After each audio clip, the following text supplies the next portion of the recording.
L2 आज हम पढ़ेंगे लेक्चर नंबर 2।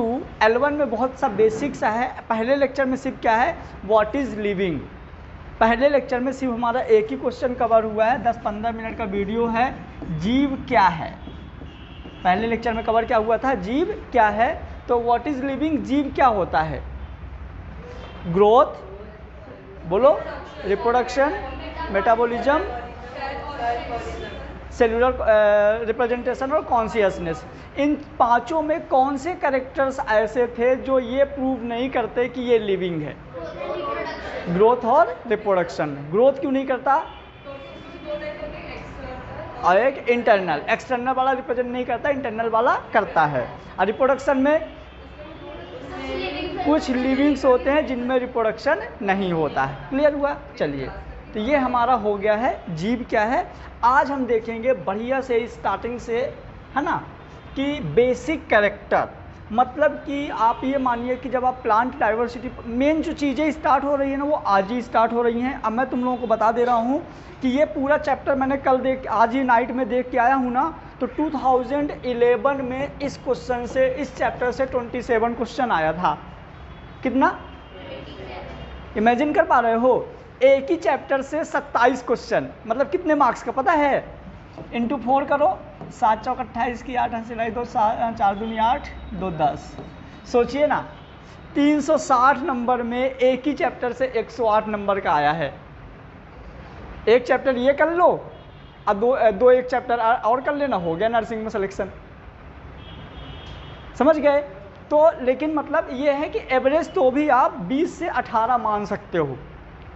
चैप्टर बड़ा है और चैप्टर हद से ज़्यादा टफ है। ये दिमाग में रखना कि ये चैप्टर तुम्हारे बायोलॉजी का सबसे टफ चैप्टर है, द लिविंग वर्ल्ड, क्योंकि इसमें इतने सारे एग्जाम्पल, इतने सारे क्लासिफिकेशन होते हैं ना कि बड़ा कन्फ्यूज़न हो जाता है। लेकिन सबसे बढ़िया चीज़ ये है ना, इस चैप्टर की हमारे पास ट्रिकें बहुत सारी हैं, तो तुम लोगों को दिक्कत नहीं आएगा। मतलब अभी देखना, जब 2-3 लेक्चर पढ़ोगे ना तो तुमको ये वाला लेक्चर जूलॉजी से भी अच्छा लगेगा, क्योंकि टीचर को क्या होता है, जो टीचर्स होते हैं ना वो यही चाहते हैं कि जो चैप्टर वेटेज वाला है उसको ज़्यादा अच्छे से अपन एक्सप्लेन कर पाएँ। ठीक है, चलो अब वो बाद में देना अश्विनी, वो सॉरी, अब वो बाद में रहने देना, पढ़ा लूँ अभी, है ना।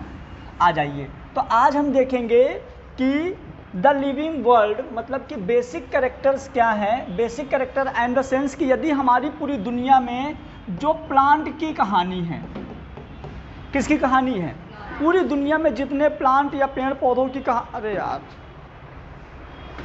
अरेंज हो जाओ जल्दी से।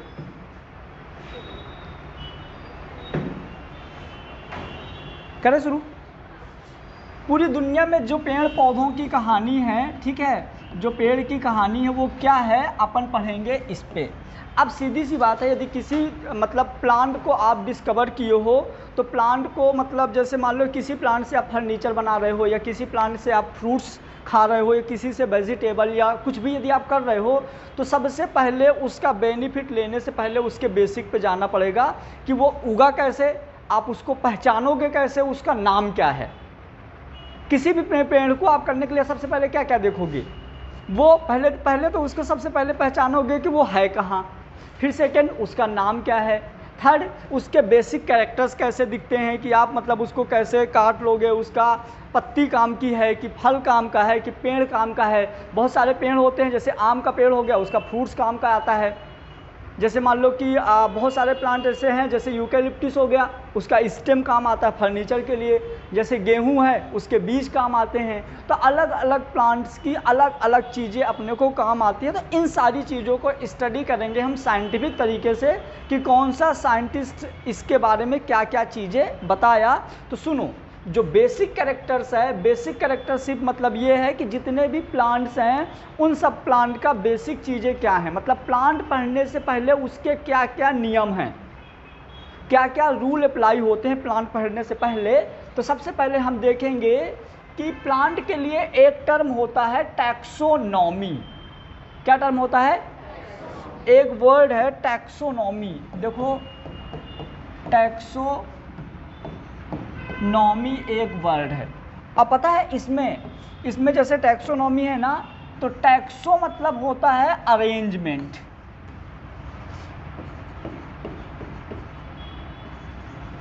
टैक्सो मतलब होता है अरेंजमेंट, नॉमी मतलब होता है लॉ। लॉ क्या होता है? लॉ। मतलब किसी भी प्लांट को अरेंज करने का जो नियम होता है ना, उसको हम बोलते हैं टैक्सोनॉमी। टैक्सोनॉमी जो वर्ड था उनको दिया था किन्ने? एपीडी कैंडोले। बोलो किन्ने दिया था? एपीडी कैंडोले। ये एक बुक लिखे थे जिस बुक का नाम था थ्योरी एलिमेंट्री डीला बॉटेनिका। बॉटेनिका मतलब यहाँ से आप अंदाज़ा लगा लेना कि हम बॉटनी यानी प्लांट की बात कर रहे हैं। क्लियर हुआ? तो देखो अपने को दो चीज़ें पता चल गई। पहली चीज़ क्या पता चली कि किसी भी प्लांट के सिस्टम को अरेंज करने के लिए एक वर्ड दिया गया था टैक्सोनॉमी। और वर्ड किसने दिया था? APD Candolle. कौन सी बुक में? थ्योरी एलिमेंट्री डीला बॉटेनिका। ये बुक का नाम है, हिंदी इंग्लिश का कोई लोचा नहीं है, ठीक है। थ्योरी एलिमेंट्री डीला बॉटेनिका, ये इनके बुक का नाम है। और ये जो साइंटिस्ट थे, अब देखो ये वाली लाइन का तुम्हारी ज़िंदगी में कोई रोल नहीं है, फिर भी अब इतने बड़े साइंटिस्ट हैं जिन्होंने पूरा प्लांट जगत बना दिया, पूरा प्लांट किंगडम के बारे में उन्होंने बता दिया। मेन चीज़ें क्या होती है? सबसे पहला चीज़ क्या होता है? प्लांट को पहचानना। उनने इस चीज़ को इतना इजी कर दिया ना, इस वजह से मैं एक्स्ट्रा पॉइंट लिख के रखा हूँ कि 1831 में स्विस कंट्री में कैल्विन कॉलेज से इनने अपनी पढ़ाई किया था। ये काम का नहीं है, फिर भी याद रख लो, ठीक है। कौन सा? स्विस कंट्री के कैल्विन कॉलेज से। मैं कैल्विन कॉलेज इसलिए बोल दिया, आगे कैल्विन साइकिल भी आएगा कहीं ना कहीं प्लांट फिजियोलॉजी वाले पोर्शन में। क्लियर? अब चलिए ठीक है, देखिए मैंने क्या बोला था, जो टैक्सोनॉमी होता है, क्या होता है? जो टैक्सोनॉमी होता है वो होता है अरेंजमेंट लॉ। मैंने यहाँ पे बताया था, बोला था टैक्सो मतलब अरेंजमेंट, नॉमी मतलब लॉ। तो किसी भी चीज़ को अरेंज करने का मतलब प्लांट को एक सिस्टम से अरेंज करने के जो नियम होते हैं उसको हम क्या बोलते हैं? टैक्सोनॉमी। अब तुम लोगों को यहाँ पे ये चार वर्ड याद रखना है: आइडेंटिफिकेशन, नोमेनक्लेचर, क्लासिफिकेशन, एफिनिटीज़। इनको इंग्लिश में ही याद रखना है। आइडेंटिफिकेशन मतलब सबसे पहले नेहा पहले इधर देखो, टैक्सोनॉमी में चार वर्ड, आपको ये वाला वर्ड नहीं मिलेगा बुक्स में, एनसीईआरटी में। आपको एनसीईआरटी में ये सिर्फ तीन वर्ड मिलेंगे। कौन कौन से? Identification, nomenclature, classification. इसको भी आपको लेकिन याद रखना है। क्या? एफिनिटीज़। पहले सबको अलग अलग समझो। आइडेंटिफिकेशन मतलब क्या होता है? किसी जंगल में आपने किसी प्लांट को पहचान लिया, किसी जंगल में आपने किसी प्लांट को पहचाना। अभी इस प्लांट के बारे में कुछ नहीं पता, आपको ये पता चल गया है कि यार इस तरह का जो प्लांट है 1.8 मिलियन में अभी नहीं है। समझ गया? 1.8 मिलियन में नहीं है मतलब जो डिस्कवर किए जा चुके हैं उसमें ये नहीं है। पहली चीज़ हमने पहचाना। से पहला क्या था अपना?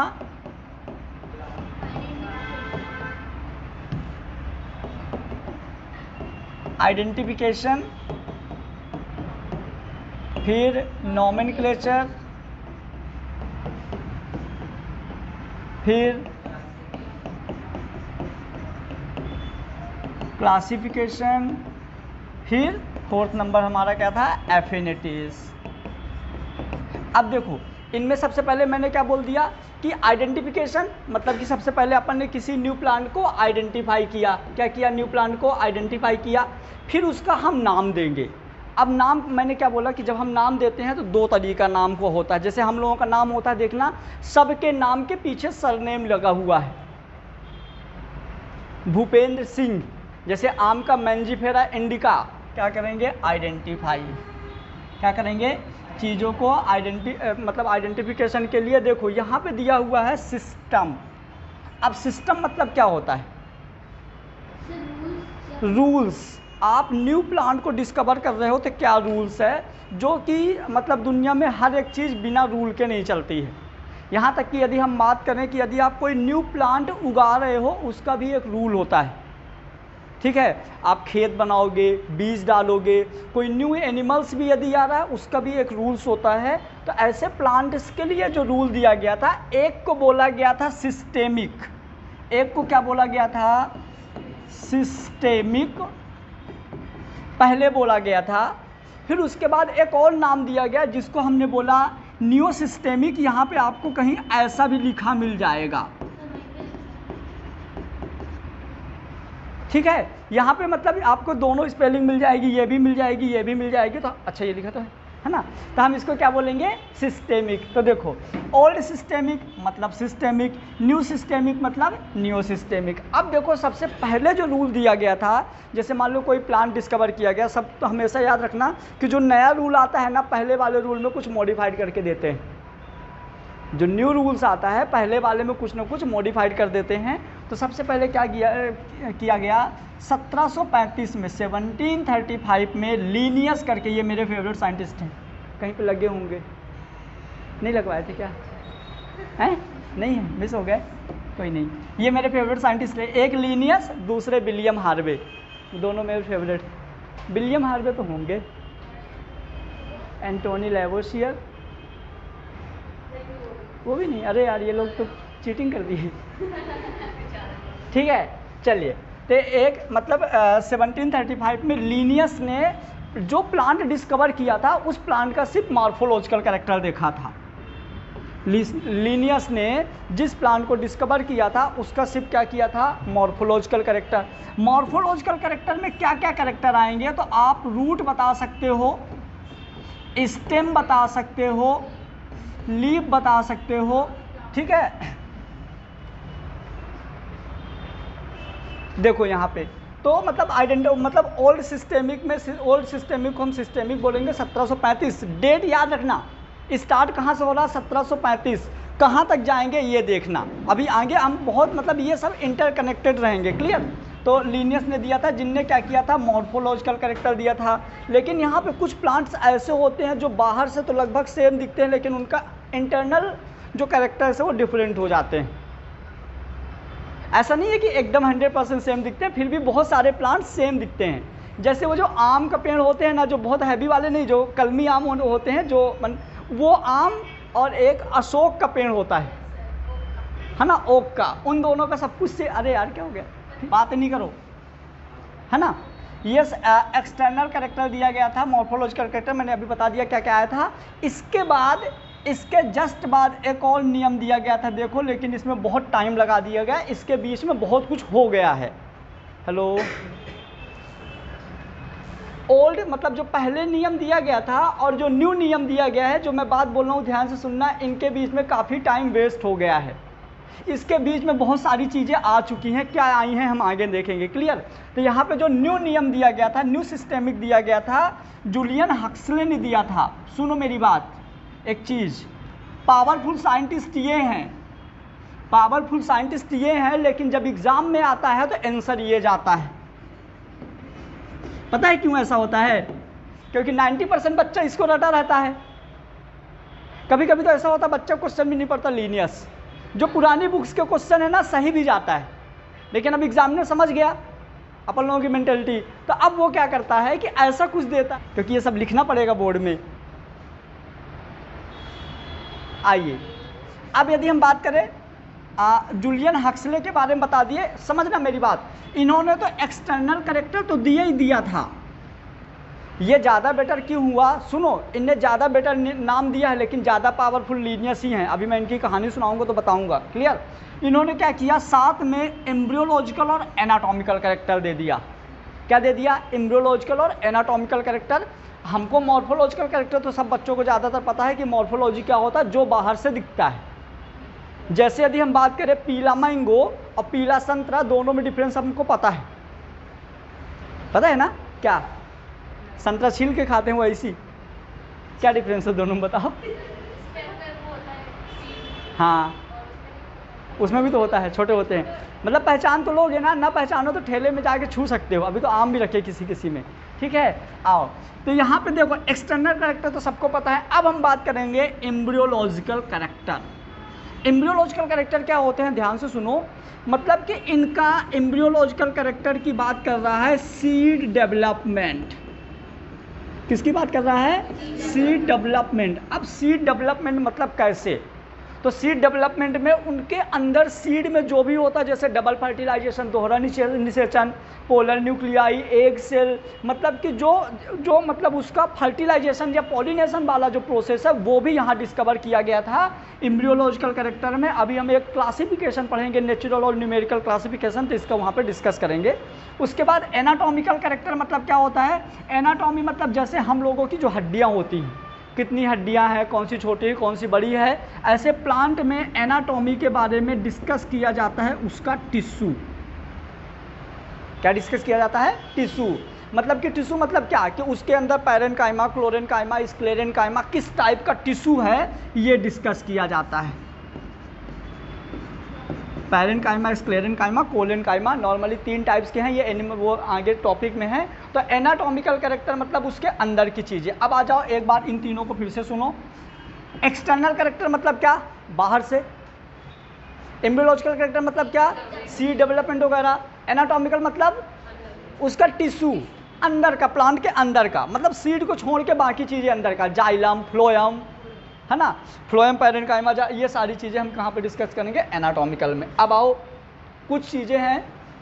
अब देखो सबसे पहले क्या है, लिनियस और जूलियस हक्सले दोनों में एक चीज़ सिमिलरिटीज़ है कि जब ये लोग साइंटिस्ट बने थे ना, उसके पहले जहाँ पे ये डिस्कवर करने गए थे उस जगह में बहुत सारे वैरायटीज़ के प्लांट रहे होंगे। क्या रहे होंगे? बहुत सारी वैरायटीज़ के प्लांट। तो जैसे हम बात करें कि प्रैक्टिकल सिग्निफिकेंस ऑफ टैक्सोनॉमी में आइडेंटिफिकेशन न्यू स्पीसीज़, यदि आप किसी न्यू स्पीसीज़ को आइडेंटिफाई करने जाओगे तो आप जैसे मान लो किसी प्लांट को डिस्कवर करना है तो अपन कहाँ जाएंगे? किसी तालाब में। हाँ अभी भी हाँ बोल रहे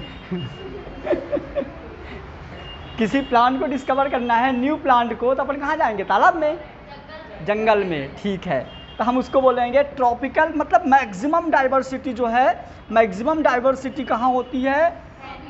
ट्रॉपिकल रेन फॉरेस्ट। और पता है ये एनटीए वालों का फेवरेट है, ये एनटीए वालों का। जब मैं तुमको टेस्ट दूंगा ना पक्का क्वेश्चन मिलेगा, याद रखिएगा। ट्रॉपिकल रेन फॉरेस्ट, इसको मैं हिंदी में बताना चाहूँगा, हिंदी में बोलेंगे उष्ण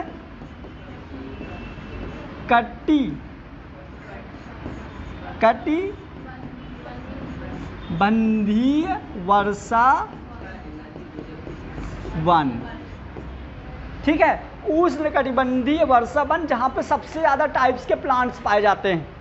ठीक है, ये आ जाएगा। फिर सेकेंड मतलब है coral reef, second diversity coral reef, इसको हिंदी में बोलते हैं समुद्री चट्टानें।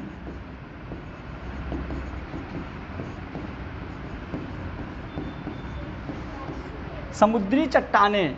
फिर आएगा जो कि डिस्कवर्ड स्पीसीज है 1.7 to 1.8, ये मैंने पहले बता चुका हूँ। क्लियर हुआ?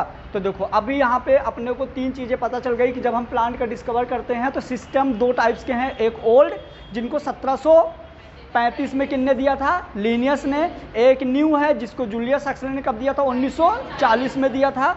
लिनियस ने सिर्फ बताया था प्लांट का बाहर कैरेक्टर, मॉर्फोलॉजिकल कैरेक्टर, और जूलियस हक्सले ने बाहर के साथ साथ एम्ब्रियोलॉजिकल और एनाटॉमिकल कैरेक्टर बता दिया था। क्लियर हुआ? उसके बाद यदि आप किसी प्लांट को डिस्कवर करने जाते हो तो आपको उस जगह पे जाना पड़ेगा जहाँ सबसे ज़्यादा डाइवर्सिटी है, और सबसे ज़्यादा डाइवर्सिटी कहाँ होती है? Tropical rain forest.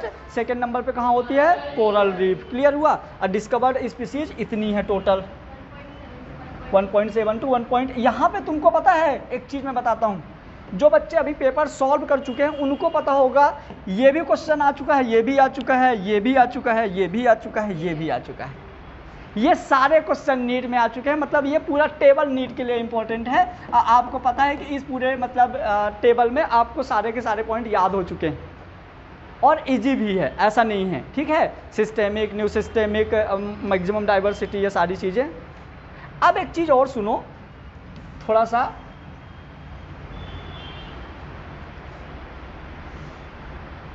हम एक चीज़ समझेंगे यहाँ पे।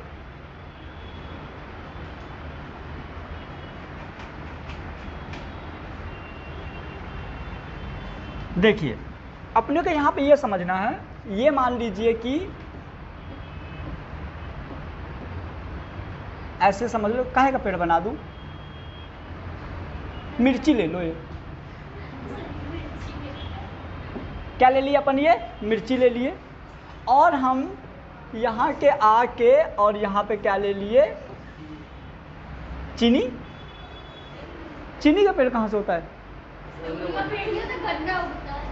हाँ, किसने बोला चीनी? चलो ये हो गया अपना मैंगो का पेड़। ऐसे बनता ना, आम तो ऐसे ही रहते ना। ठीक है, ये आम का पेड़ हो गया, समझना। एक चीज और हम लेंगे यहाँ पे,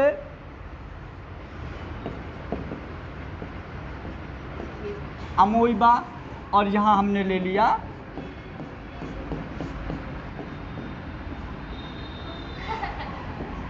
ये हो गया इंसान कोई ना कोई।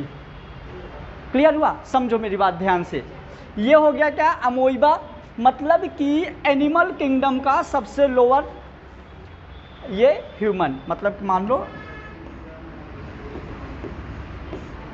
कुछ भी मान लिए अपन, ठीक है। और ये हो गया मतलब कि यदि हम प्लांट का और इससे भी लो डेवलप लोगे तो आप एल्गी ले सकते हो, ठीक है। ये मान लो एल्गी हो गया, ये मैंगो हो गया। अब यहाँ पे हम दो चीज़ें समझेंगे, एक समझेंगे इवोल्यूशन, एक वर्ड है इवोल्यूशन। तो इवोल्यूशन क्या होता है? तो इवोल्यूशन मतलब कि किसी को पता है इवोल्यूशन क्या होता है? बोलो सर। अपने आप को डेवलप करना अकॉर्डिंग टू एनवायरनमेंट, सर्वाइव करने के लिए। अपने आप को सर्वाइव करने के लिए क्लाइमेट के अकॉर्डिंग अपने आप को चेंज कर लेना,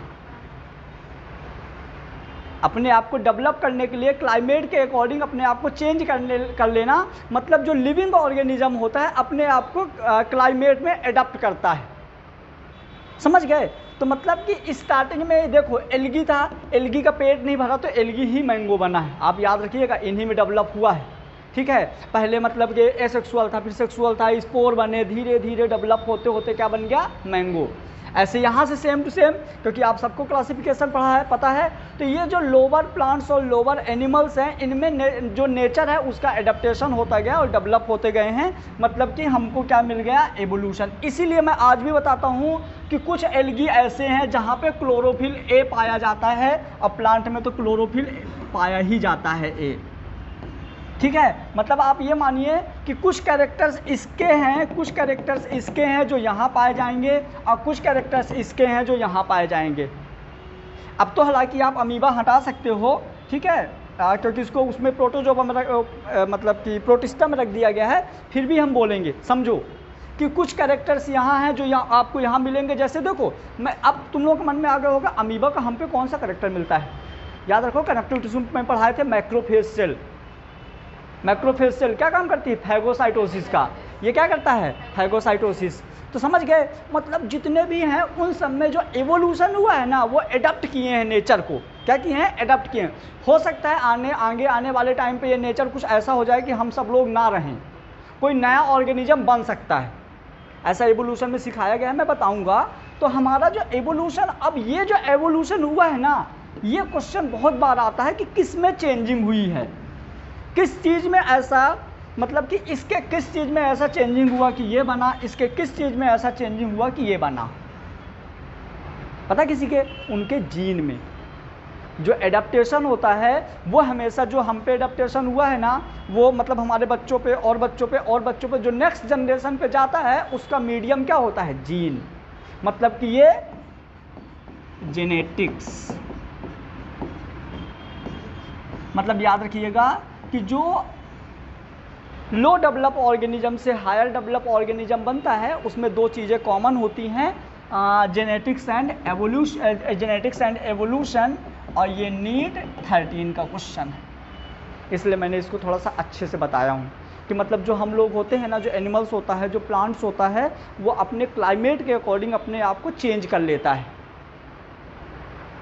अब जो चेंजिंग आती है, ऐसा नहीं है कि भगवान ने उसको आशीर्वाद दिया, नहीं, उनके जीन में चेंजिंग आती जाती है, ठीक है। मतलब कि जेनेटिक्स और एवोल्यूशन दोनों एक दूसरे से कनेक्टेड है।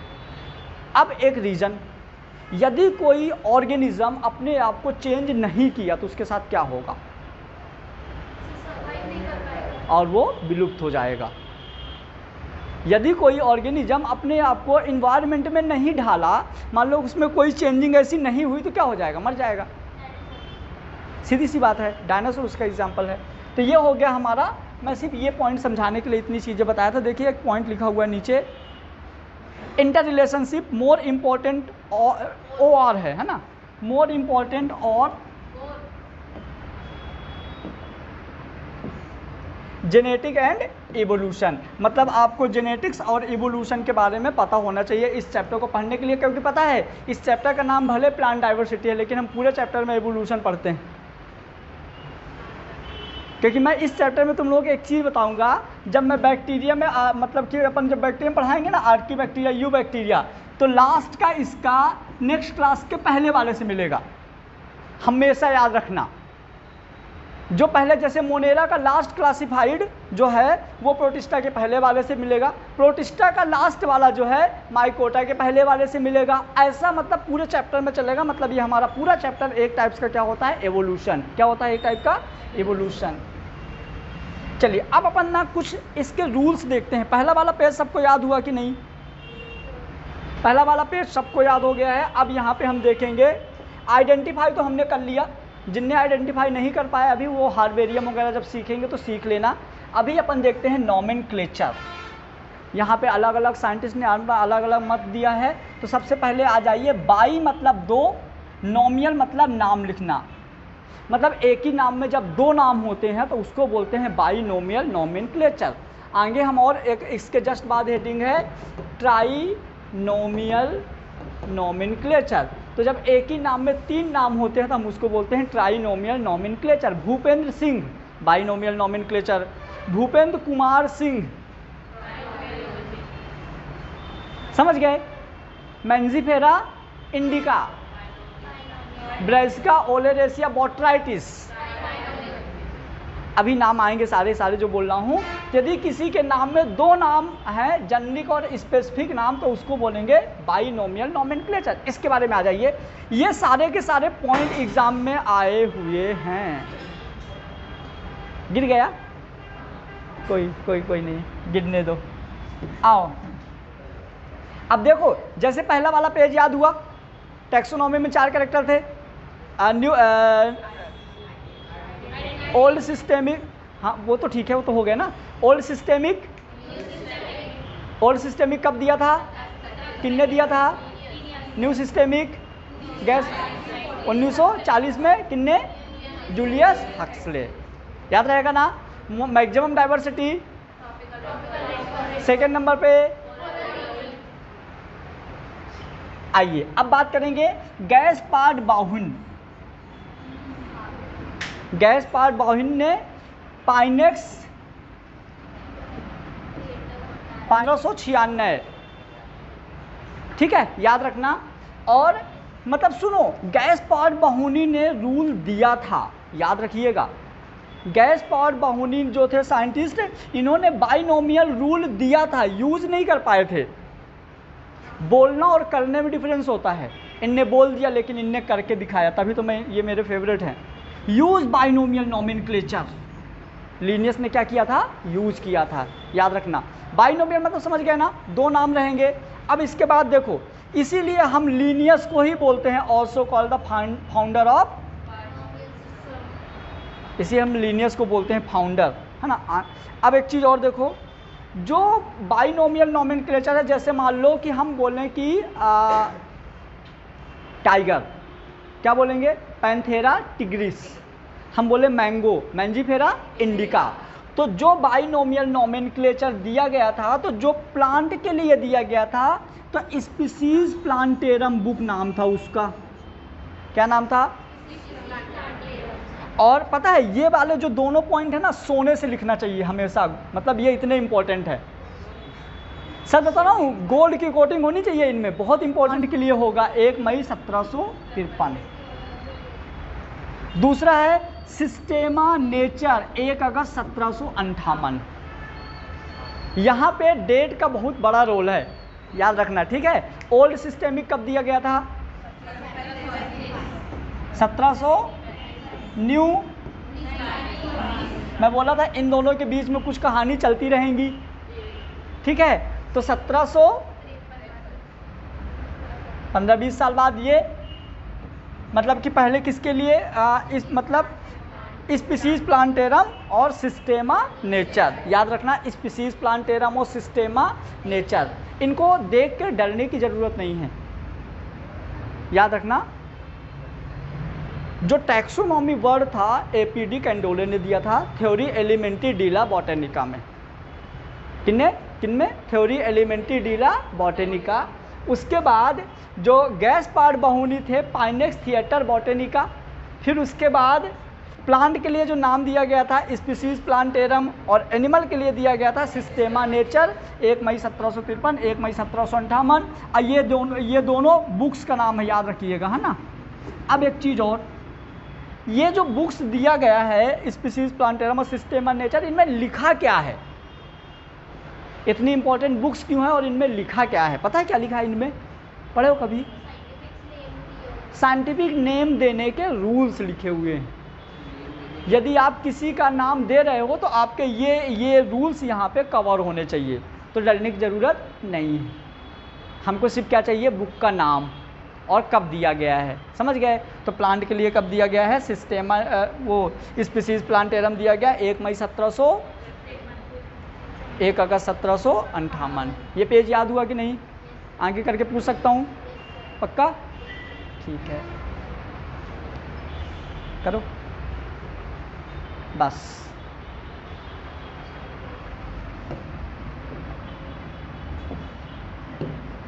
चलो अपन देखते हैं गैस पार्ट बाहुनी ने क्या दिया था। बाइनोमियल नोमेनक्लेचर गैस पार्ट बाहुनी ने दिया था पाइनेक्स थिएटर बॉटेनिका में। कब दिया था? और सुनो, जो बाइनोमियल नोमेनक्लेचर यूज किसने किया था? लिनियस ने। जिस लिनियस ने यूज किया था तो प्लांट का बुक का जिसमें दिया था उसका नाम क्या था? Species plantarum. कब? 1 मई 1700। प्लांट के लिए जो दिया था वो, सॉरी, जो एनिमल के लिए दिया था सिस्टेमा नेचर। कब दिया था? याद रह जाएगा ना। चलिए, अब ये जो बाइनोमियल रूल होता है ना, तो मतलब अब देखो सुनो, अब यहाँ पे हम सिर्फ किसकी बात करेंगे? हम यहाँ पे बात करेंगे प्लांट वाला। किसकी बात करेंगे? प्लांट वाला। मतलब हम वो चीज़ें बात करेंगे जो कब दिया गया है? 1 मई 1753 को जो दिया गया है, हम उसके बारे में बात करेंगे, जिसको हम क्या बोलेंगे? Species plantarum. याद रखिएगा, है ना। अब सुनो, यहाँ पे एक बहुत बड़ा कन्फ्यूजन होता है, इसको हम स्टार लगा दे रहे हैं, हम अभी 2 मिनट बाद डिस्कस करेंगे। सबसे पहले देखिए ICBN। ICBN का फुल फॉर्म बहुत बार नीट में पूछा जा चुका है। पहले MP वालों का फेवरेट होता था। MP PMT जब एग्ज़ाम होता था तो MP वाले हर साल पूछते थे। अभी कुछ सालों से अल्टरनेट ईयर करके आता है, लेकिन आता है। तुम लोग देख पा रहे होगे ना, 27 क्वेश्चन इस चैप्टर से आते हैं, तो पॉइंट तो लगभग सारे ही इंपॉर्टेंट होंगे। एक पॉइंट हम छोड़ नहीं सकते यहाँ पे। क्लियर? तो ICBN सब लोग साथ में बोलेंगे, international code of botanical nomenclature. बोलो, international code of botanical nomenclature. ICBN का फुल फॉर्म हो गया international code of botanical nomenclature. मतलब कि यदि आप अपने इंडिया में किसी पेड़ को हल्दी बोलते हो तो विश्व में कहीं भी जाओ हल्दी ही बोलोगे। ये बहुत अच्छी चीज़ है। यदि आपको यहाँ पे मैंगो मांगना है तो आप कंट्री में कहीं भी, किसी भी कंट्री में चले जाओ, आप उसको, है ना, ये चीज़ यहाँ पे बेनिफिट है। ठीक है। फर्स्ट टाइम फॉलो इन 1961, पहली बार 1961 में फॉलो हुआ था। अब जो मैं यहाँ बता रहा हूँ ना, उसको बहुत ज़्यादा दिमाग लगाने की ज़रूरत है ना, क्योंकि ये बुक में लिखा हुआ नहीं है। मैं क्या बोल रहा हूँ, अभी जो मैं बताने वाला हूँ तो एकदम पूरा दिमाग लगा दो, समझना। जो न्यू प्लांट हम डिस्कवर करते हैं, न्यू प्लांट को डिस्कवर करने के, इसके जो डिस्कवर किए हैं और इसका जो भी नाम वगैरह है, नाम लिखना और बाकी चीज़ें जो हैं, तो हम कौन सा रूल लगाएंगे? 1 मई 1753 में जो दिया गया था स्पीसीज प्लांटेरम। स्पीसीज प्लांटेरम में जो रूल लिखे हुए थे, उस रूल के अकॉर्डिंग इस प्लांट का हम यहाँ पे नाम वगैरह सब कुछ लिखेंगे। नया इधर क्या बोला, समझ गए? अब international code of botanical nomenclature, मतलब कि जो इंटरनेशनल रूल को फॉलो किया गया है वो किया गया है 1961। कब किया गया है? 1961। 1753 और 1961। रुक जाओ, अभी बहुत मजा आने वाला है। ठीक है, 1753 1961। 1961 के बाद जो प्लांट दिए गए हैं, जो प्लांट का नाम दिया गया है, वहाँ पे हम ICBN का रूल लगाएंगे। मैं बार बार बोल रहा हूँ, ये पॉइंट बहुत इंपॉर्टेंट है, बहुत ज़्यादा दिमाग लगाने की ज़रूरत है। अब ICBN के रूल क्या हैं, और ICBN के रूल यदि किसी प्लांट में फॉलो नहीं हो रहे तो क्या वो प्लांट का नाम गलत है? जो मैं बोल पा रहा हूँ वो मैं समझ रहा हूँ, जो मैं बोल पा रहा हूँ तुम लोग समझ रहे हो कि ये मेरे को नहीं पता? एक बार अच्छे से बताऊँ, नेक्स्ट पेज में आता हूँ, एक ब्लैंक पेज में लेते हैं, बहुत इंपॉर्टेंट चीज़ है। याद रखना, अब बहुत लोग गलत भी पढ़ा देते हैं। हाँ बस यहीं पे दे दो, ये पेज दे दो मेरे को। आओ, क्योंकि जब तक कॉन्सेप्ट क्लियर नहीं रहेंगे तो बुक समझ में नहीं आएगी, इसलिए कॉन्सेप्ट क्लियर रहना बहुत ज़रूरी है। तो मैं बात कर रहा हूँ अभी इनका, ठीक है? ये प्लांट है, कोई सा भी ले लो। इस प्लांट का जो नाम है तो 1753 में कौन सी बुक, जितनी बार बोलूँ ना हर बार तुमको बोलना है जिससे याद रह जाए, ठीक है? स्पीसीज प्लांटेरम में कुछ रूल दिए गए थे 1753 में। स्पीसीज प्लांटेरम में कुछ रूल दिए गए थे 1753 में, और इस रूल के अकॉर्डिंग हमने इस प्लांट का नाम लिख दिया। इस रूल के अकॉर्डिंग हमने इस प्लांट का कोई ना कोई नाम रख दिया। फिर इसके बाद एक इंटरनेशनल रूल आया। कौन सा? एक इंटरनेशनल रूल आया, ICBN। ये कब अप्लाई हुआ? 1961। अब इसके रूल क्या क्या थे, इसके रूल हम आगे पढ़ेंगे, ठीक है? इसके रूल थे कि जैसे मान लो किसी भी वर्ड का जो जैसे किसी का नाम है, उसके जो अल्फ़ाबेट जो हैं उनमें 3 से कम नहीं होने चाहिए, 12 से ज़्यादा नहीं होने चाहिए। ऐसे इसमें बहुत सारे रूल थे। अब क्या होता है देखो कि इस वाले का जो नाम है इसके अकॉर्डिंग लिखा गया है। अब हमने एक और न्यू प्लांट डिस्कवर किया, और ये प्लांट डिस्कवर हुआ है 1961 के बाद। मतलब 1961 के बाद हमारा ये प्लांट डिस्कवर हुआ है, ठीक है? और इस प्लांट का जो नाम है तो इस बार इस प्लांट के नाम में कौन सा रूल लगाएंगे? ICBN की ये ICBN। इस प्लांट में किसका नाम लगाएंगे? ICBN के रूल से इसका नाम लिखा जाएगा। अब हमारा क्वेश्चन ये है, मान लो कोई ऐसा प्लांट आपके पास है जिसमें ICBN रूल अप्लाई नहीं है, फिर भी उसका नाम सही है। यदि किसी प्लांट में ICBN का रूल अप्लाई नहीं हो रहा, मतलब वो प्लांट गलत है। मैं ये बोल रहा हूँ, मैं बोल रहा हूँ कि एक ये प्लांट है, ये प्लांट जो है ICBN के रूल को फॉलो नहीं करता, इसका नाम गलत है, इसकी फाइल को काट देनी चाहिए। पहला पॉइंट बोल रहा हूँ। दूसरा पॉइंट बोल रहा हूँ कि एक और प्लांट है जो ICBN के रूल को फॉलो नहीं कर रहा, फिर भी ये सही है। देखो पलट गया मैं अपनी बात से, पानी पिलाओ।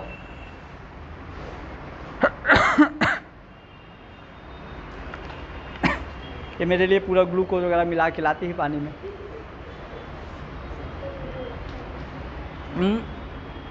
इसमें चाय के पत्ते भी डाल दिया करो ना, हैं?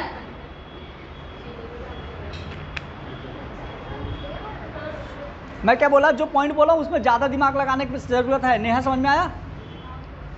ये वाला प्लांट का नाम ICBN का रूल अप्लाई नहीं हो रहा तो ये गलत है, इसमें ICBN का रूल अप्लाई नहीं हो रहा फिर भी ये सही है। ये सही है, ये गलत है, क्यों? क्या रीज़न है? समझ गए ना? हाँ, मतलब कि ये वाला जो सही है ये 1961 के पहले दे दिया गया था, और जो पहले दिया गया था तो इसके अकॉर्डिंग,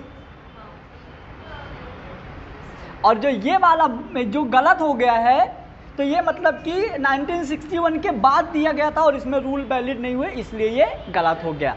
अब ये सारी चीज़ें पढ़ने के लिए हमको ICBN के बारे में पता भी तो होना चाहिए, है ना? तो अब हम देखेंगे रूल ऑफ ICBN। अच्छा, जब अब आएगा देखो जेनरिक नेम और स्पेसिफिक नेम, सर नेम और नेम। मतलब कि डिफाइन जीनस, डिफाइन स्पीसीज। अभी हम स्पीसीज की डेफिनेशन भी पढ़ेंगे। व्हाट इज स्पीसीज, समझना। जीनस क्या है, मतलब सरनेम। अब उसकी स्पीसीज क्या है आपको वो बताना है। स्पीसीज का क्या होगा डेफिनेशन।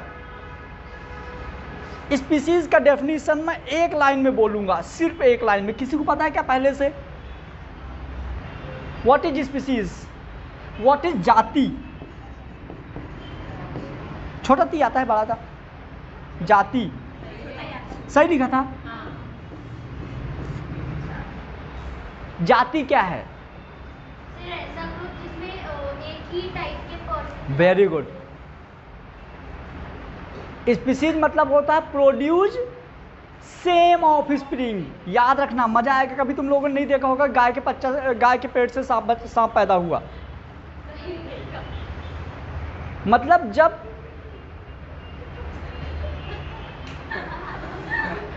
नहीं समझ में आया? समझ गए ना? मतलब कभी तुम लोग देखा होगा कि यहाँ पे मतलब सांप पैदा हो गया, इनके घर में बधाई हो, सांप हुआ। नहीं है, ऐसा नहीं है ना। तो प्रोड्यूस सेम ऑफ स्प्रिंग। अभी ये तो बहुत बड़ी हेडिंग है, अभी आगे बहुत बड़ी हेडिंग है, बायोलॉजिकल स्पीसीज कॉन्सेप्ट आगे हेडिंग है, उसमें यही पढ़ेंगे। मतलब सिर्फ आप ये याद रखो कि स्पीसीज का डेफिनेशन होता है प्रोड्यूस सेम ऑफ स्प्रिंग, मतलब अपने ही समान संतान उत्पन्न करना स्पीसीज कहलाएगा। अब जैसे एग्जाम्पल यहाँ पे आता है कि जैसे खच्चर स्पीसीज नहीं है वो, क्योंकि खच्चर को खच्चर ने पैदा बताए थे ना, ठीक है।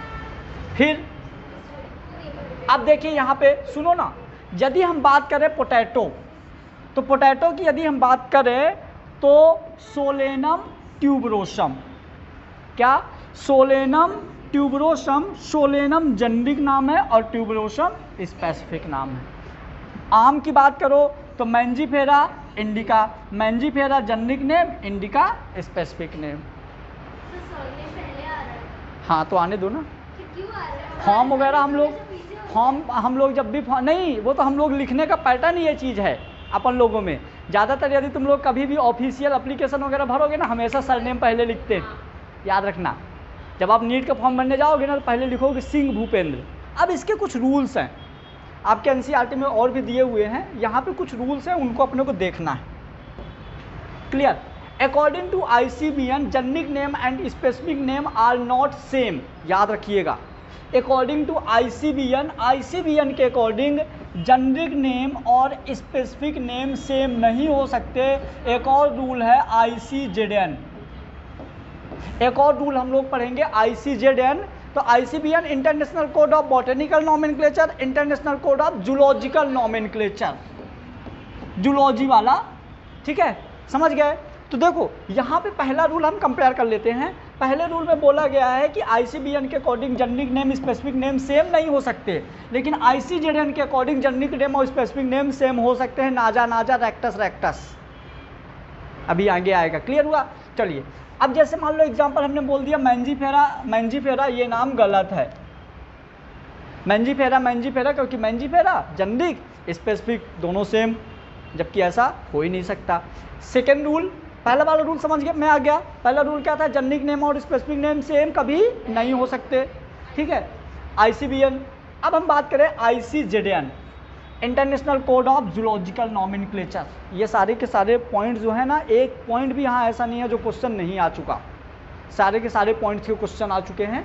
ICBN में स्पेसिफिक नेम और generic name are same, specific name और जेनेरिक नेम सेम हो सकते हैं, ठीक है। जैसे मैंने बोला था ना, नाजा इंडियन कोबरा, ठीक है। अभी बोला था रेक्टस रैट। इसी बहाने आपको पता है 4 नाम याद हो चुके हैं, 4। पहला पोटैटो, बोलो, मैंगो,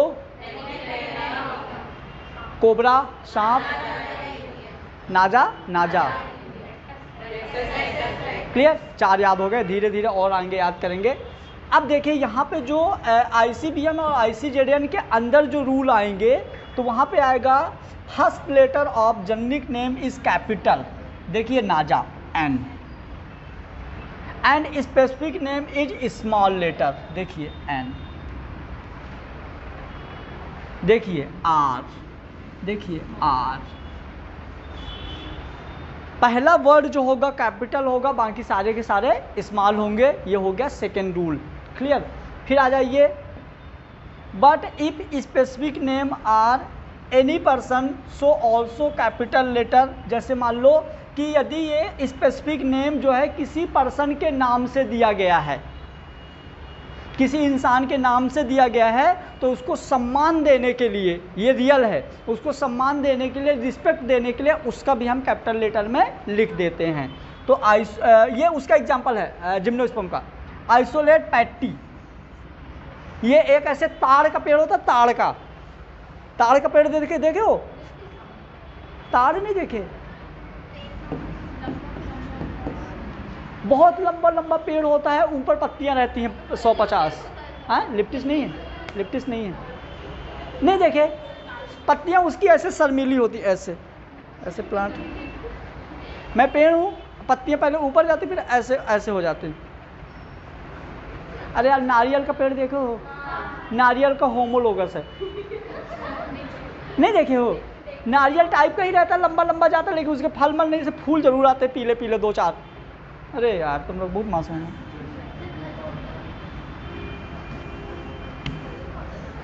ये देखो, अरे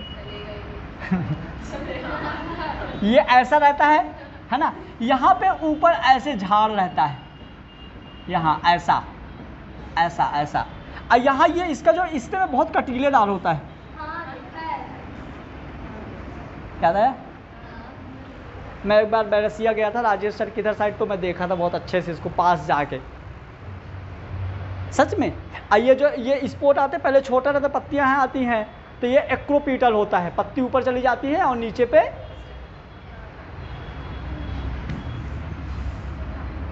नहीं देखा तो अब जाके नेट में सर्च कर लेना, और क्या, ठीक है। आइए, साइंटिफिक नेम इंक्लूडेड, यदि मान लो किसी का नाम, जैसे मान लो मैंजीफेरा इंडिका लिनियस ने नाम दिया है, तो वो नाम के पीछे शॉर्ट में अपना नाम लिख सकते हैं, नहीं लिखेंगे तो भी सही है। तो जैसे मैंगो में देखो, इसमें हम पूरे रूल अप्लाई करते हैं जो पढ़ चुके हैं, समझना, पूरे रूल देखते हैं। पहले तो मैंजीफेरा जेनेरिक नेम, पहला वर्ड कैपिटल मैंजीफेरा, ठीक है, मैंजीफेरा इंडिका। अब देखो, यदि यहाँ पे दो चीज़ें होती, यदि होता मैंजीफेरा लीनियस, यदि मैंजीफेरा लीनियस होता तो कैपिटल एल लिख सकते थे, लेकिन ये क्या है, मैंजीफेरा इंडिका, मतलब ये जो नाम है किसी के साइंटिस्ट के नाम से नहीं है, तो लीनियस ने साइड में अपना नाम लगा दिया लिन, क्या लगा दिया? अब यदि मान लो लीनियस का ये नाम दिया हुआ गलत है, कोई और साइंटिस्ट आ गया ना, तो क्या करेगा, लीनियस के नाम को ब्रैकेट में करके यहाँ अपना नाम लिख देगा, इसके नाम में सुधार के। देखो जो मैं पॉइंट बोल रहा हूँ ना, मैं मानता हूँ कि ये पॉइंट सारे नींद आने वाले हैं, लेकिन क्या करें, मजबूरी है ना। तो सोना कानूनी अपराध है, हम रिपोर्ट कर देंगे, सामने गौतम नगर थाना है, हमारे क्लास में सोते हैं, हमको प्रताड़ित करते हैं। आओ next, scientific name not is italic or not underline, new plant detail in the herbarium sheet, मतलब सीधी सी बात ये मानो, इटैलिक मतलब क्या होता है, टेढ़ा। जब भी आप किसी का साइंटिफिक नेम लिखोगे तो टेढ़ा लिखोगे, और यदि आप हाथ से लिखते हो तो हाथ से टेढ़ा तो कर नहीं सकते, तो अंडरलाइन कर दोगे। साइंटिफिक नेम, हाँ मतलब ऐसा मतलब दो चीज़ मैं बताता हूँ। यदि आप नाम ना कंप्यूटर से लिख रहे हो, यदि आप नाम कंप्यूटर से लिख रहे हो तो इसको टेढ़ा करना पड़ेगा, लेकिन यदि ये नाम आप खुद से लिख रहे हो तो नीचे अंडरलाइन करना पड़ेगा। बस दो रूल हो गए, क्लियर। मतलब इटैलिक मतलब क्या होता है, वर्ड को टेढ़ा करना है, मतलब पहले लिख दो फिर जैसे धक्का दे दो, रूल है ICBN के। समझ गए? जैसे मैंने बोला कि ये अपन ने लिखा मान लो सोनू, अब सही है ना? ये मैंने लिखा सोनू और फिर मैंने इधर पे लिखा सिंह, तो अभी ये गलत है, पता है? अभी ये गलत है। इसको हम सही करने के लिए दो तरीका है, या तो इधर से धक्का दे दो तो इटैलिक कर दो, या तो इसके अंदर ये चीज है। आइए, ट्राइनोमियल नोमेनक्लेचर, मतलब कि ट्राइनोमियल नोमेनक्लेचर में क्या होगा? जेनरिक नेम, स्पेसिफिक नेम, सब स्पेसिफिक नेम, है ना? इसको अपने को मतलब क्या आ जाएगा? सरनेम के बाद एक और नाम आ जाएगा। जैसे मतलब कि जैसे मुस्लिम में जो नाम लिखते हैं तो क्या लिखते हैं? पहले नाम, फिर सरनेम, फिर पापा का नाम। पापा नाम पहले लिखते हैं, मतलब ऐसा कुछ 3 रहता है ना। एक मेरा दोस्त था तो वो नाम हमेशा लिखता था, अपना नाम लिखता था, उसका मतलब रोल नंबर वगैरह सब कुछ उसका नाम था खान अब्दुल्ला अजीज़। खान अब्दुल्ला अजीज़, खान उसका सरनेम, फिर उसका नेम, फिर उसके पापा का नेम। उसका ऐसा था, हमको नहीं पता क्यों ऐसा होता है ना। ठीक है, चलो तो यहाँ पे देखो ट्राइनोमियल नोमेनक्लेचर में क्या होगा? जेनरिक नेम, स्पेसिफिक नेम और सब स्पेसिफिक नेम। आ जाइए, ब्रासिका ओलेरेसिया बोट्राइटिस, अभी मैं बोला था इसके पहले। ब्रासिका ओलेरेसिया बोट्राइटिस मतलब ये क्या होती है? फूल गोभी। हाँ, देखे होगे ना ठेले में, कभी कभी अच्छी दुकान चले जाया करो। फूल गोभी बनाऊंगा ना, फा बना दूंगा ना, रुको तो मैं ऐसे लिखता हूँ। अब बोलो, बन गया? फा ऐसी बनता है, कू नहीं, अरे ऐसे फा बनाऊं, सॉरी हैं? अरे समझ जाओ, उतना बार कौन करेगा। ठीक है, ये फूल गोभी है ना, ये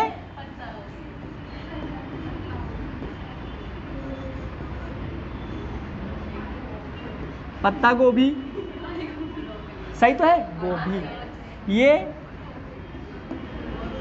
गांठ गोभी। गांठ गोभी नहीं देखे तुम लोग? बाप रे, क्या मतलब तुम लोगों के जिंदा रहने के यार, गांठ गोभी नहीं देखे? गांठ गोभी तुम लोग नहीं देखे? सुनो सुनो, थोड़ा इधर इधर इधर फेस करना, देख लो। अरे करो ना इधर। Same to same. क्यों सर? ये देखो सर से पूछ लो। गांठ गोभी वो, हाँ हाँ मैं बता दूंगा, ये लिखा है।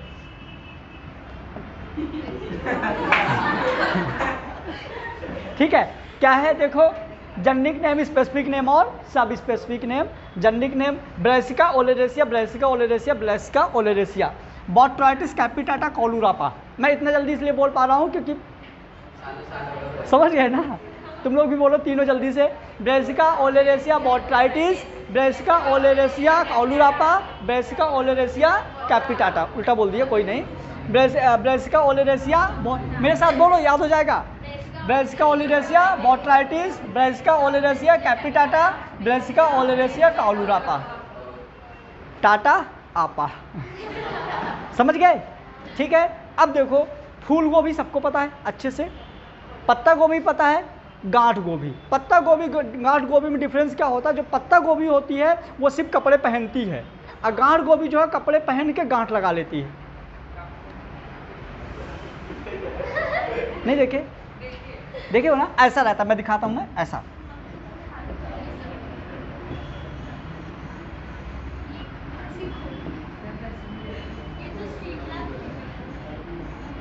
सुनो, ये हो गया पत्ता गोभी, ऐसी होती है।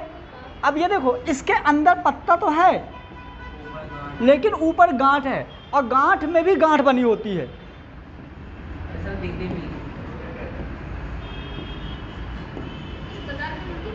मैंने देखो यहाँ पे गांठ गोभी ही बोला हूँ। अब वही पहला क्या आएगा?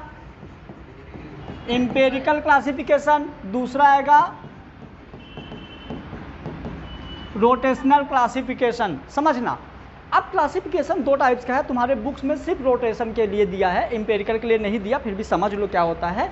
तो क्लासिफिकेशन मतलब कि आपको प्लांट को अरेंज करना है। जैसे मान लो कोई प्लांट आ गया मैंजीफेरा इंडिका, समझना जो हमारा पूसा इंस्टीट्यूट है, जो ICBN है, ICBN का जो ऑफिस है वो हैदराबाद में है। कहाँ है? हैदराबाद में।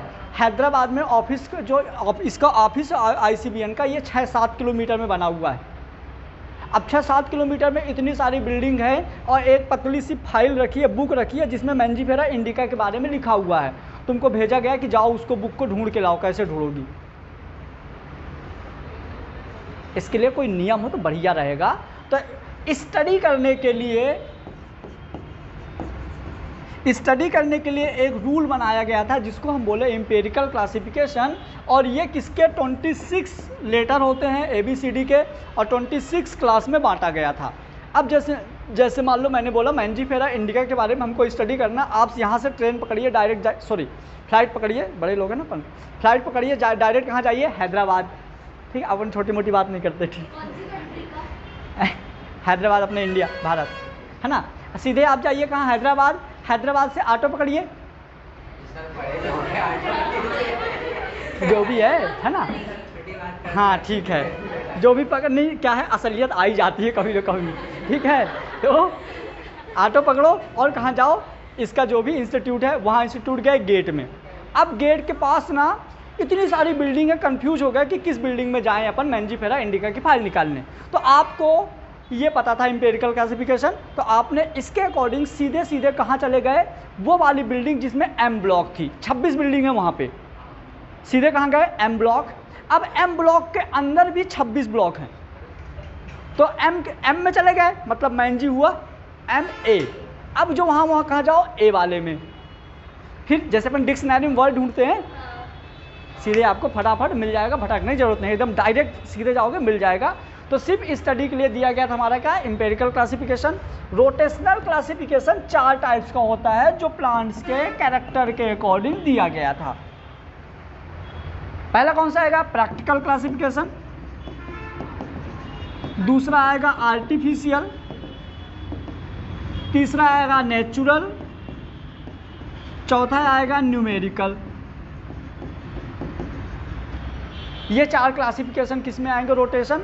ये भी तुम्हारे बुक में वैसे दिया नहीं है, मतलब जितना हमने अभी पढ़ा ना उतना इंपॉर्टेंट नहीं है, लेकिन थोड़ा थोड़ा एक एक वर्ड जान लो इन सब के बारे में। क्लियर हुआ? तो प्रैक्टिकल क्या होता है, आर्टिफिशियल क्या होता है, नेचुरल क्या है, न्यूमेरिकल क्या है, मैं यहीं पे शॉर्ट में बता देता हूँ। सबसे पहले देखो, आपने स्टडी वाला तो कंप्लीट कर दिया। प्रैक्टिकल क्लासिफिकेशन मतलब उसके मॉर्फोलॉजिकल कैरेक्टर के अकॉर्डिंग उसको हम एक जगह से दूसरी जगह में व्यवस्थित कर दिए। लेकिन इसमें एक डिस्टर्बेंस था, कुछ चीज़ें सेम दिख रही थी। जैसे हल्दी को आप मसाला भी बना सकते हो और मेडिसिन भी बना सकते हो। यदि हमने यहाँ पे रख दिया हल्दी तो ये आपका गड़बड़ हो जाएगा। पूछो क्यों? क्योंकि आप इसको एक ही चीज़ से 2 जगह यूज कर सकते हो। तो यदि आपको हल्दी के बारे में स्टडी करना है तो आप मसाले वाले ब्लॉक में जाओगे, हो सकता है ये दवाई वाले में रखी हो। तो इसलिए प्रैक्टिकल क्लासिफिकेशन फ्लॉप हो गया। आर्टिफिशियल क्लासिफिकेशन लीनियस ने दिया था। लीनियस ने स्टेमेन मतलब कि स्टिग्मा और स्टाइल के अकॉर्डिंग दिया था कि किसका स्टिग्मा कैसा है, किसका स्टाइल कैसा है, मतलब कि एंडोसियम और गाइनोसियम। तो ये भी फ्लॉप रहा। Natural classification included all characters of the plant के सारे कैरेक्टर को नेचुरल क्लासिफिकेशन में दिया गया था, लेकिन यहाँ पे फ्लावर को ज़्यादा महत्व दिया गया था। Numerical classification included the all character of the plant, इसीलिए इन चारों में सबसे अच्छा ये माना जाता है। अब सुनो क्यों, ये भी तो सुनो, ऐसा तो सुनो क्यों। समझ गए? इन दोनों में मैक्सिमम कन्फ्यूजन, सबसे ज़्यादा कन्फ्यूजन यहाँ होता है। न्यूमेरिकल क्लासिफिकेशन में सारे कैरेक्टर इंक्लूडेड होते हैं, क्लियर। और नेचुरल क्लासिफिकेशन में भी सारे कैरेक्टर इंक्लूडेड होते हैं, लेकिन कुछ कैरेक्टर क्लाइमेट के वजह से चेंज हो जाते हैं। आप किसी प्लांट को देखो, गर्मी में पत्तियां झड़ जाती हैं और तो थोड़ा सा मॉर्फोलॉजी चेंज हो गई ना, प्लांट का कलर चेंज हो जाता है। ठीक है, तो क्लाइमेट के अकॉर्डिंग प्लांट के कैरेक्टर में थोड़ा थोड़ा वेरिएशंस आ जाते हैं, इस वजह से इसमें भी सारे कैरेक्टर, इनमें भी सारे कैरेक्टर। तो जिनने नेचुरल दिया उन्होंने पता क्या किया, उन्होंने बोल दिया कि हम फ्लावर के बारे में ज़्यादा अच्छा बताएंगे। अब फ्लावर एक ऐसा ऑर्गेनिज्म, फ्लावर एक ऐसा पार्ट होता है प्लांट का, no change in climate, flower में क्लाइमेट का कोई चेंज नहीं होगा, याद रखना, इसीलिए ये इंपॉर्टेंट हो जाता है। और यदि आपसे पूछा जाता है कि इन चारों में सबसे अच्छा कौन है तो क्या जाएगा, कोई दिक्कत नहीं। तो ये हो गया हमारा क्लासिफिकेशन वाला पूरा पार्ट, ये यही सारी चीज़ें दिया जो मैंने सिखा दिया। सबसे पहले the purpose of the biological classification है ना, organism the large known as, फिर क्लासिफिकेशन प्रैक्टिकल क्लासिफिकेशन से डायरेक्ट दिया है, किससे दिया है, प्रैक्टिकल क्लासिफिकेशन से। तो प्रैक्टिकल क्लासिफिकेशन में आप देखिए, प्रैक्टिकल क्लासिफिकेशन जो था इकोनॉमिक्स ऑफ द ह्यूमंस, मतलब कि आप कितना बेच सकते हो, क्या आपका बेनिफिट है, क्या लॉस है, ये सारे के बारे में दिया गया है, ठीक है। इसके एग्जांपल्स ये दिए हुए हैं। फिर classification only plant can be A number of the more, मतलब कि एक ही प्लांट जो है एक से ज़्यादा जगह यूज हो सकता है, इस वजह से ये गड़बड़ हो गया, क्लियर। जैसे देखिए ना, मल्टी यूज प्लांट, एग्जाम्पल यहाँ पे हल्दी, टर्मरिक। फिर इसके बाद आइए आर्टिफिशियल में क्या है, आर्टिफिशियल में हमारा मॉर्फोलॉजिकल कैरेक्टर दिया गया था। मॉर्फोलॉजिकल कैरेक्टर के साथ साथ प्लांट के दो चीज़ों को दिया गया था, किसमें, on the basis of stamen, है ना। और जेनेरा प्लांटेरम में लीनियस के बारे में इसमें सारी चीज़ें लिखी हुई जो जो लीनियस ने बताया था। उसके बाद आ जाइए अपना natural classification, complete morphological classification होता है, यहाँ पे फ्लावर को इंपॉर्टेंट दिया गया। मॉर्फोलॉजी में हमने स्टेम, रूट और लीफ बताया था, है ना, यहाँ पे किसको इंक्लूड कर दिया गया, फ्लावर के बारे में, नेचुरल में। फिर उसके बाद आ जाइए नेचुरल में नॉन फाइलोजेनिक, फाइलोजेनिक ज़रूरत नहीं है इसकी। एक सीक्वेंस जरूर याद रख लो। सबसे पहले इसमें मैंने क्या बोला था कि साथ में इवोल्यूशन भी अपने को पढ़ना है। क्या पढ़ना है, इवोल्यूशन। तो थैलोफाइटा, ब्रायोफाइटा, टेरिडोस्पर्म, जिम्नोस्पर्म और एंजियोस्पर्म, इस सीक्वेंस में डेवलप होगा ऑर्गेनिज्म। ये जो आ रहे हैं ना, चार्ल्स डार्विन, जब मैं पढ़ूंगा ना बायोलॉजिकल स्पीसीज कॉन्सेप्ट, तो इन सबको डिटेल से ले लूँगा, है ना, क्योंकि बायोलॉजिकल स्पीसीज कॉन्सेप्ट से सब क्या आ जाएंगे, रिलेट हो जाएंगे। ये आ गया। हाँ, न्यूमेरिकल क्लासिफिकेशन को एक और बोल सकते हो आप, फेनेटिक क्लासिफिकेशन या numerical classification. It is the plant are classified on the basis of number of similarities and dissimilarities. कौन सी सिमिलरिटी और डिससिमिलरिटी, मॉर्फोलॉजी। 1700